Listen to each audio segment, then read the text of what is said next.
और अब आपको बताएं कि पीपल्स पार्टी के साबिक रहनुमा फैसल रजा आब्दी ने दोबारा सियासत में आने का फैसला कर लिया है। फैसल रजा आब्दी आज प्रेस कॉन्फ्रेंस में अपनी नई सियासी जमात के क़याम का ऐलान करेंगे। अहम खबर से अपने नाजरीन को आगाह कर रहे हैं। पीपल्स पार्टी के साबिक रहनुमा फैसल रजा आब्दी ने दोबारा सियासत में आने का फैसला कर लिया है। मज़ीद जानते हैं टॉन न्यूज़ के नुमाइंदे इमरान अहद खान से। जी इमरान, क्या खबरें हैं इस हवाले से? देखिए, बिल्कुल 10 साल के बाद सियासत में एक बड़ी एंट्री है।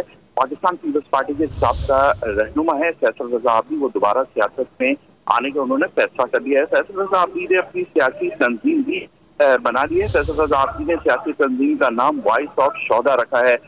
जबकि फैसल रजा आब्दी ने 18 मई यानी आज कराची में प्रेस कॉन्फ्रेंस के जरिए सियासत में एंट्री करेंगे। जबकि फैसल रजा आब्दी ने 10 साल पहले ये सियासत से अलहदगी इख्तियार कर ली थी। फैसल रजा आब्दी पाकिस्तान पीपल्स पार्टी के रहनुमा आसिफ अली जरदारी की करीबी साथी समझे जाते थे, जबकि फैसल रजा आब्दी साबका सेनेटर भी थे।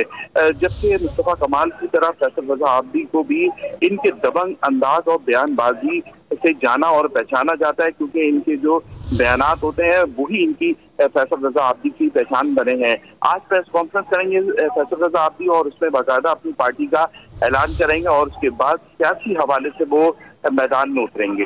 जी बहुत शुक्रिया इमरान अहद खान अपडेट करने के लिए।